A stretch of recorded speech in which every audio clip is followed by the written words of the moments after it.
So tonight I'm doing a request, and this request is for AuntJemimaASMR, or Joe, as you may know him.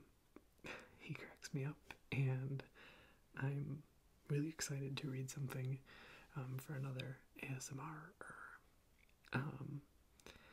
He's requested V for Vendetta, and I've got it. So I'll be reading from that tonight. The format's going to be a little different because it is a graphic novel, and so I will probably either read from the side or flip the book back and forth as I read. I'm also really feeling the whisper right now, so I'll probably stick to this. I might go in and out.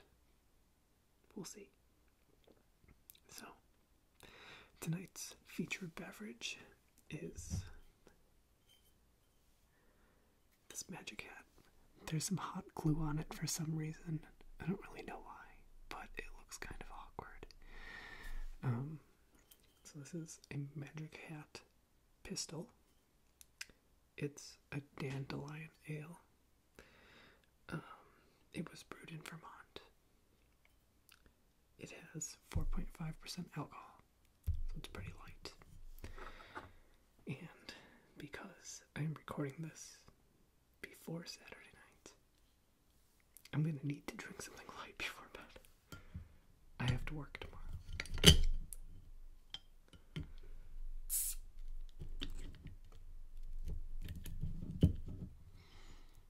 You can smell it already.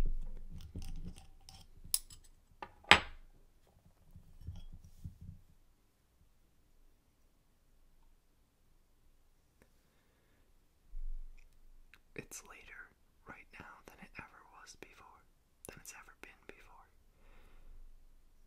If you watched this video twice, it's definitely true.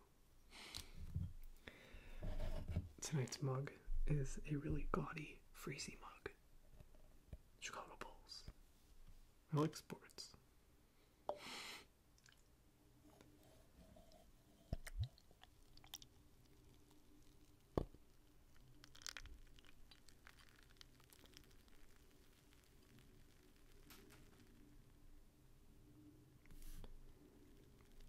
That's weird. I'll have to see if the microphone actually picked that up. It was really quiet on my side. We'll see.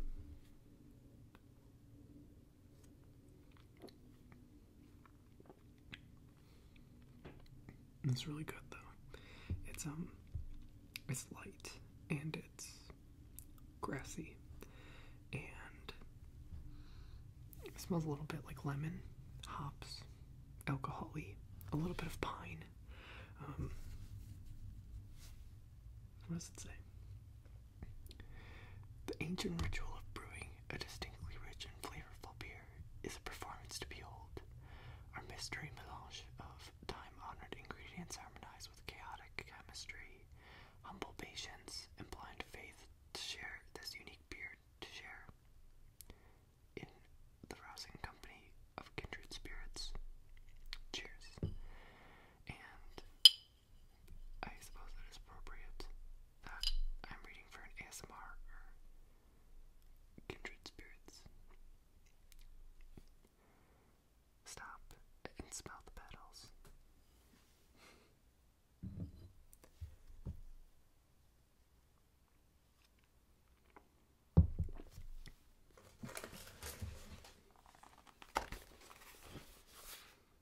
P for Vendetta.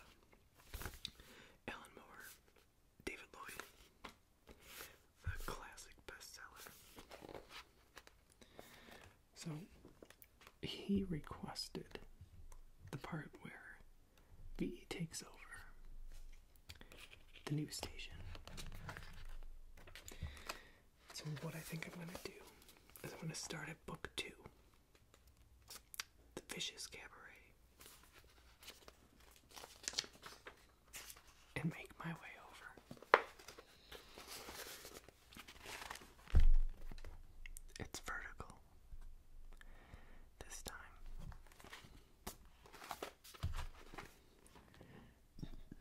So this is V singing, and he says, "They say that there's a broken light for every heart on Broadway.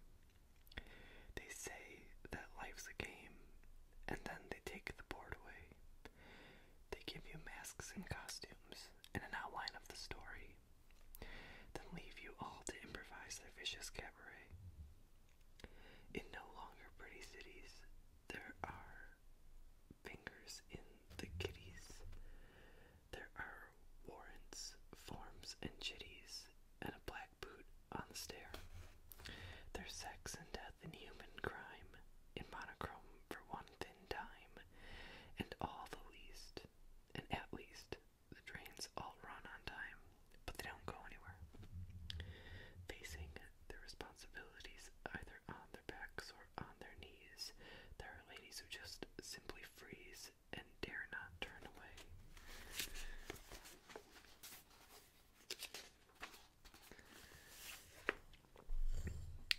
And the widows who refuse to cry will be dressed in garter and bow tie, and be taught to kick their legs up high in this vicious cabaret."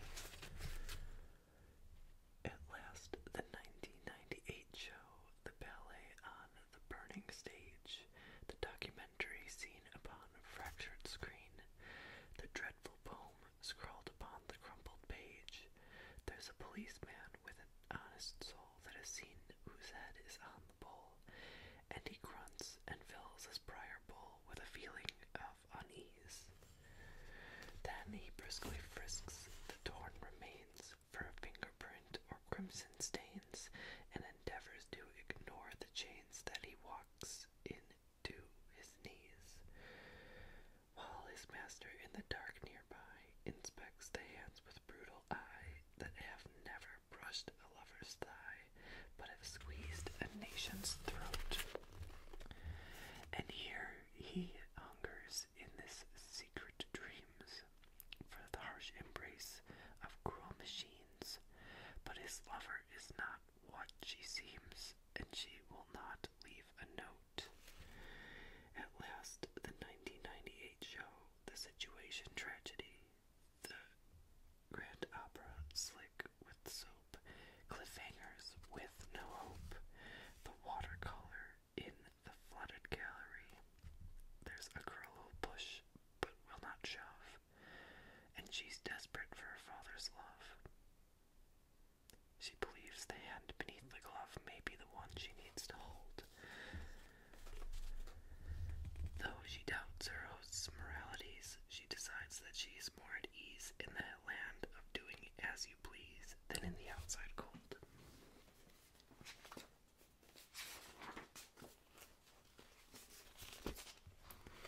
But the backdrops peel and the sets give way, and the cast is eaten by the play. There's a murderer at the matinee, there are dead men in the aisles, and the patrons and the actors too are uncertain if the show is through, and with sidelong looks await their cue, but the frozen mask just smiles. At last, the 1998 show, the torch song no one ever sings, the curfew chorus line, the divine comedy divine, the bulging eyes of puppets, strangled by their strings. There's thrills and chills and girls galore, and there's sing-songs and surprises. There's something here for everyone. Reserve your seat today. There's mischiefs and malarkeys, or yids, or darkies. Oh wait, I missed one, but no queers. Within this bastard carnival, this vicious cabaret. End of prelude.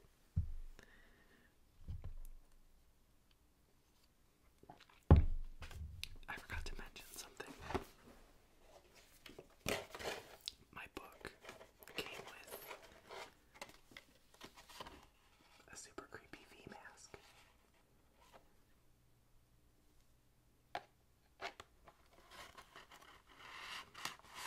I like the idea of masks, but they creep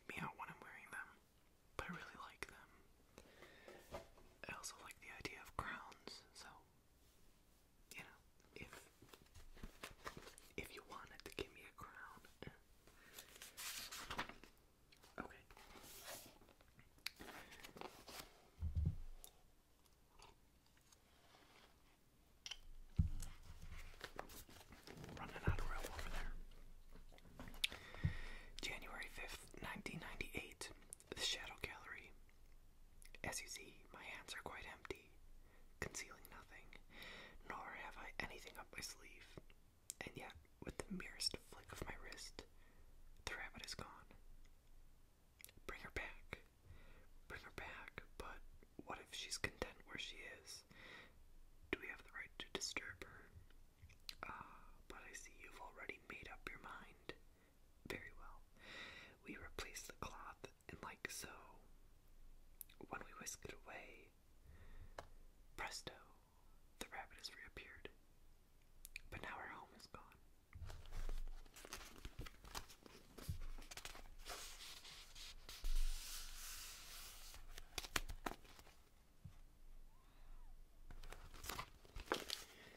Book 2, The Suspicious Cabaret, Chapter 1, The Vanishing. Later, Evie and V are dancing. V, yes. And you can see.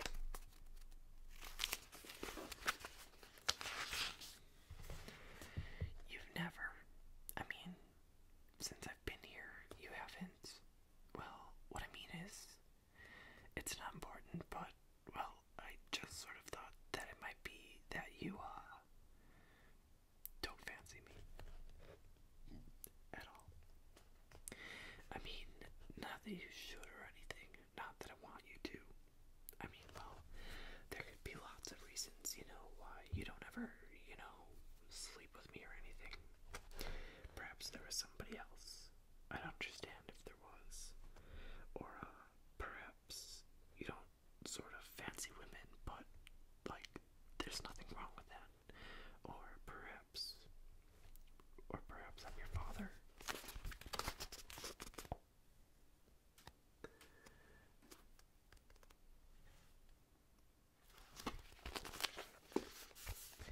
Evie looks surprised. How did you know that I thought? V, are you? Come with me, Evie. I have a surprise for you. You'll have to wear this, I'm afraid. Don't worry. It's part of the surprise. It's a blindfold.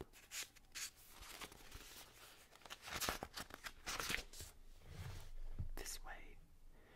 V, where are we going? It's feeling colder.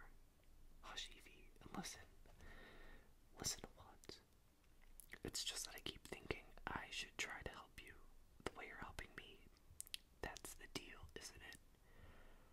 No deals, Evie. Not unless you want them. That's me. That's what I said to you when... V, where are we? Can we make a deal? Yeah, I think we can make a deal. V, this is creepy. I don't like it. I won't do any more killing, V. Not even for you. Not ever again. I've had enough of this. This is stupid. And I'm cold. I'm taking... Oh.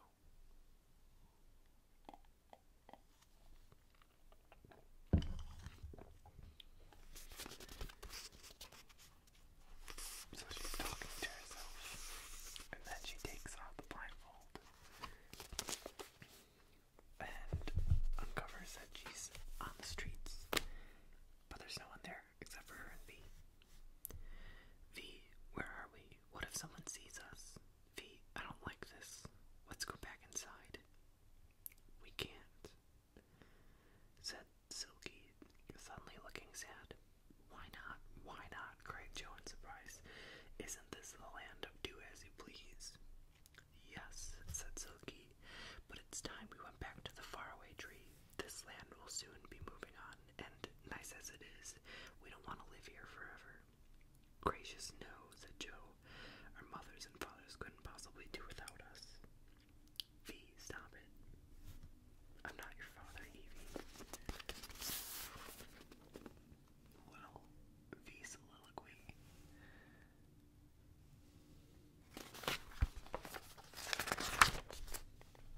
Your father is dead. Evie looks surprised. V, this isn't funny. This is horrible. I want you to take me home.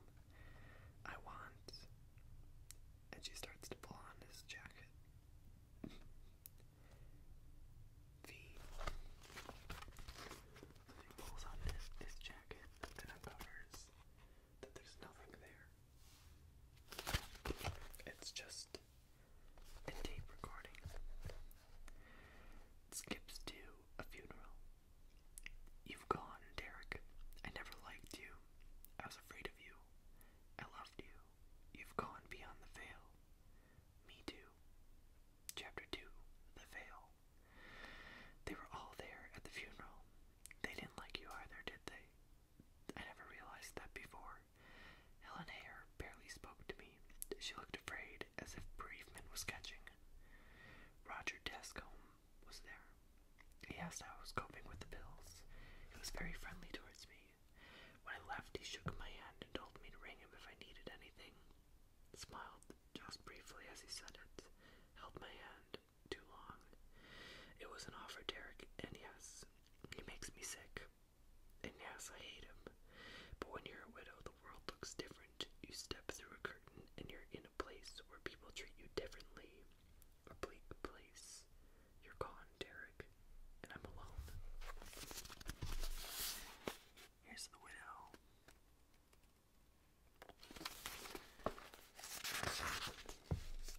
And Derek, where I am, it's cold and it's dark and it's frightening. And this world is so dangerous. You're naked in the rain. Everything's been taken away. All the security and warmth and the shelter. And you'll try any refuge at all. You see, you're lost. All the world you understood is gone and everywhere looks sinister and different.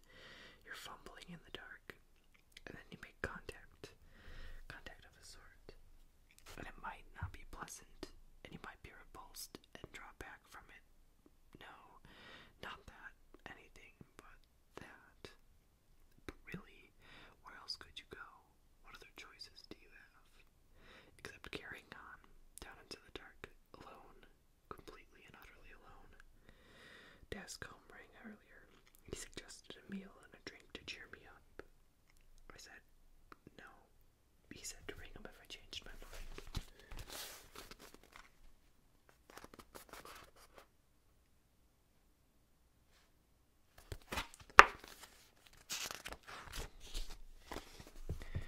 They won't give me state support, Derek, and I can't get a job. No experience. You see, I had a home to look after. There's the mortgage, and the electricity, and the phone. I thought about you, Derek, about having sex and not having sex, and the fighting, and the drink, and I really did love you. You were my lifeline. I was stuck at home. You connected me to the world, and I'm still clutching at you, even though you're broken and I'm adrift, and the same pictures play over and over. And I'm in the back row watching them, in the grubby, broken cinema of memory. I'll go back into the corners of the past, even the shadowy, sordid corners, just because you were there then. I'm trying to hang on to something even though I know it's gone, even though I know you aren't there anymore. You. The loved one. You're gone. Nothing will change that. All I can do is pack away the things I remember, put them in a drawer with all the other useless souvenirs, and just carry on. You've got to carry on. We've all got to just carry on. That's how we survive. That's our purpose. So you can see she's first addressing Derek, and then the other page. SV, getting prepared for something.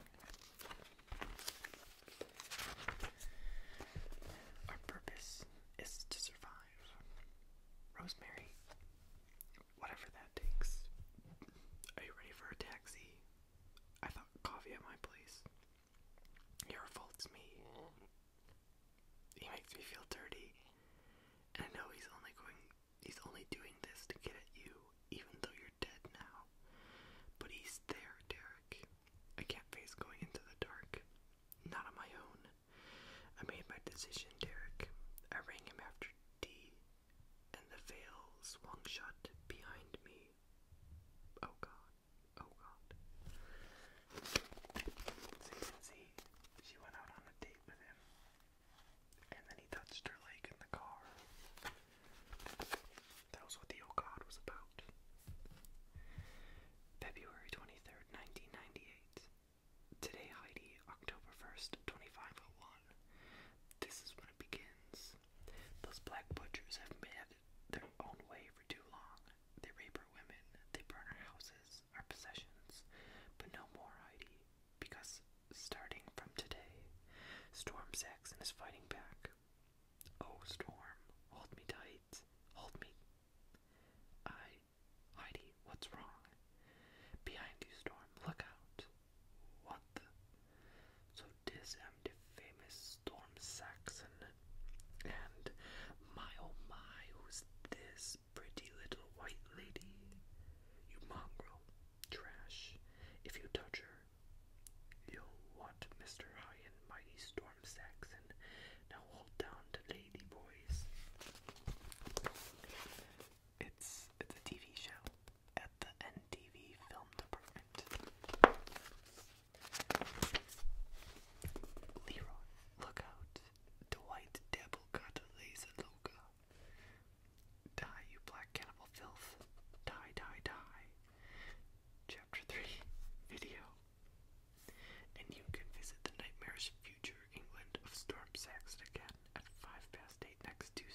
230 people have lost their lives in violent incidents propagated by the SNA.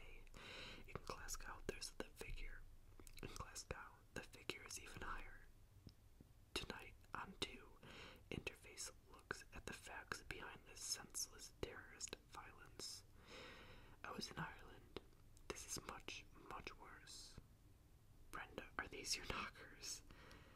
Kids of 10 with grenades. My what? Women, they spit at you. Your knockers, your door knockers, the brass ones your mother gave you, spring-loaded with spikes and a car boot. I wondered what you meant. You can see that they're at the TV station, and a bunch of different TV shows are playing at the same time. And there's some men standing in front of an elevator laughing.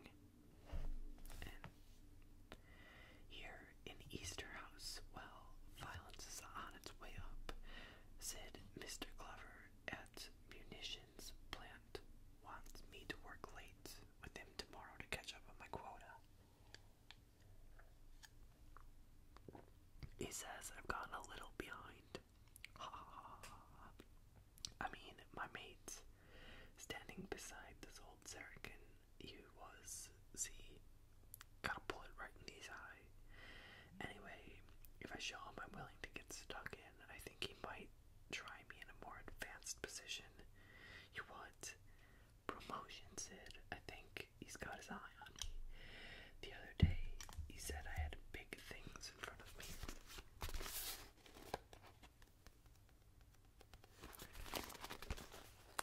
It's another piece of shit. Yes, I bet he did. It's a comedy. M15s, blinky sticks, white phosphorus, frag bombs with plastic splinters that don't show up under an X-ray. It isn't a pretty picture, is it? However, slowly and surely the SNA is being driven further north, and hopefully by the target date of the year 2000, the Linted Kingdom will stand once more united. Well, next week, Interface looks at some satellite pictures of the Soviet wheat crop failure and asks, is Russia facing another revolution? Until then, good night. Oh, Sid, Jeff, what if somebody comes in? I mean, we're supposed to be on the job. That's just what I say. Sid. More laughing. V busts in, holding he's got a bomb strapped to his chest and the plunger in his hand. And now, on to it's time for a change of pace as we go over to the Doc Green for another episode of the classic police series starring Jack Warner. Even in all, crime, it's an ugly word, even here in Doc Green, and especially when it involves innocent people like you and I. Tonight I'm going to tell you the story of Harry Bishop, who just found out how ugly crime can be the hard way. It all began with something my son-in-law Andy said to me over dinner. Get him off. I beg your pardon, Mr. Glover. Your shopping bags. Get him off my desk. George, I'm worried about Lauderdale. Oh, Lordy, why? What's the matter, Andy? I don't know, George. He's, well, different. And then, so you can see he's getting ready to take over the news station. Meanwhile, shows are still playing. They're transitioning between shows.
you argue. I'm told you shout. Violence has been mentioned. I am reliably informed that you always hurt the one you love, the one you shouldn't hurt at all. And what about the children? It's always the children who suffer, as you're well aware. Poor little mites, what are they to make of it? What are they to make of your bullying, your despair, your cowardice, and all your fondly nurtured bigotries? Really, it's not good enough, is it?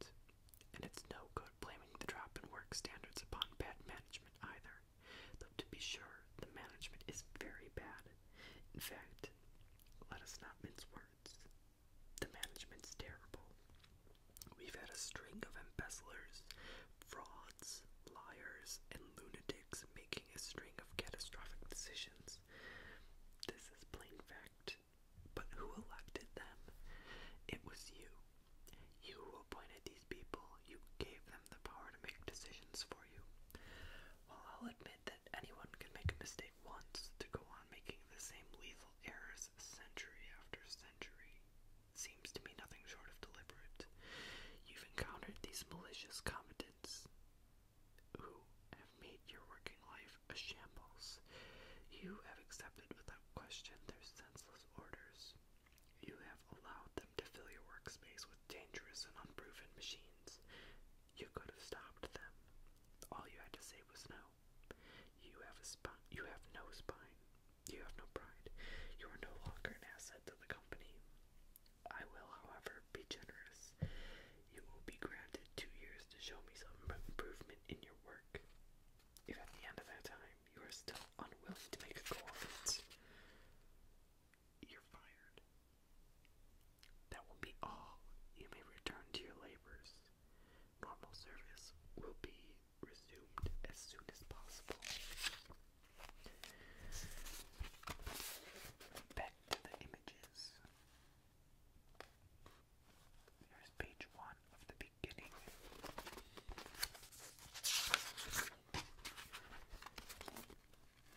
Page 2, where you hurt everyone you love.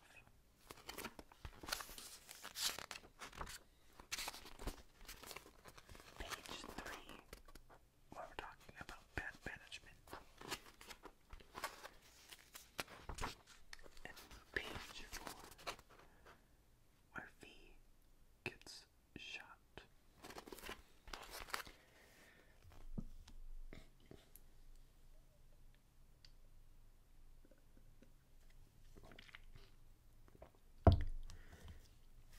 Chapter 5.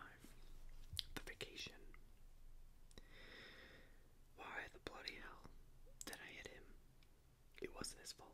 He'd only been on the job for a week. Mr. Finch, Creedy, Peter Creedy, taking over from Mr. Almond at the finger. He's through here. We've not touched him. We're at the beach.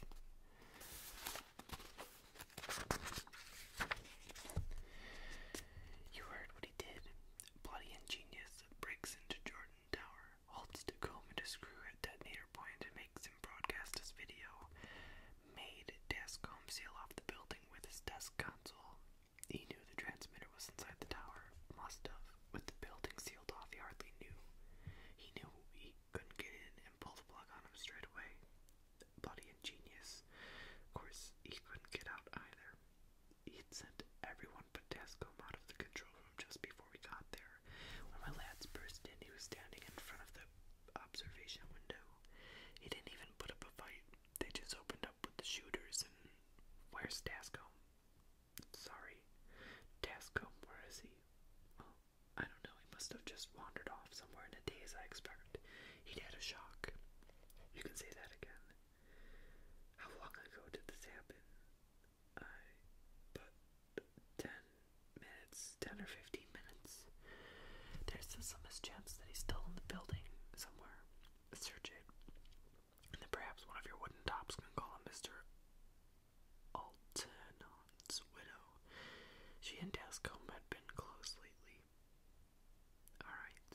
bastard as if he was human. When are you going to learn that? When is everybody going to learn? It's alright, laddie. You let him carry on. Everyone knows he's been in a state since the doctor he was kipping got it bumped off.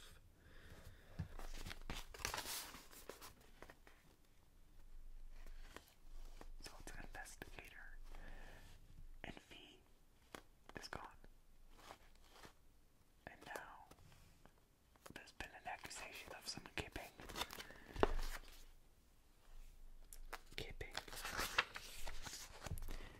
Why did I hit him? The leader was good about it, really. I expected a lot more of a rollicking than I got. And then sending me here to Norfolk, sending me on a holiday. For God's sake, I mean, there's nothing here since the '89 flood, but a holiday. He must be worried about me. I'm worried about me.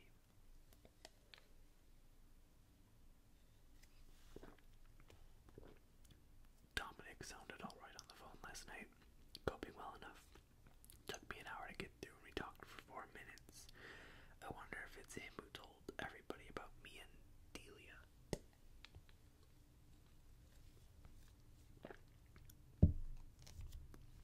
Probably Delia. She said she hadn't, but well, she'd never told me about what she'd done at Larkhill. We only did it 3 times all told, all those years. We shared that bottle of scotch she'd brought over at my house, and I made us bacon and eggs at 4 in the morning.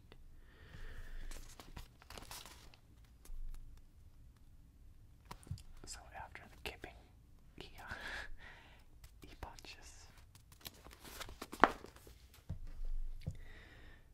Home. Oh, hello.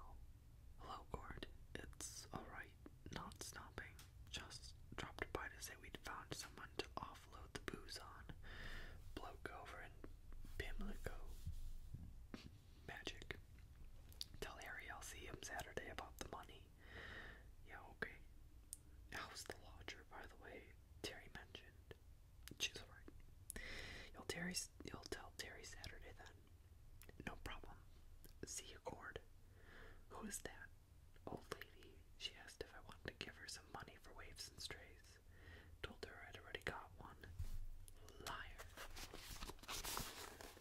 A little bit of a covert discussion at the door.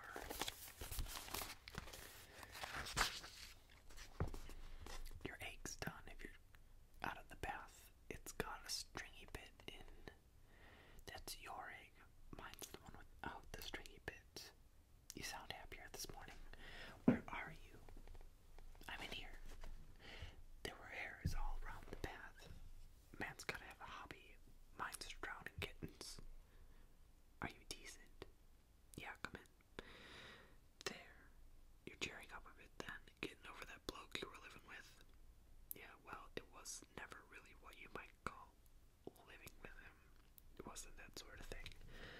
No, and neither's this. I better get my back downstairs and eat my stringy egg before I'm overcome by your voluptuous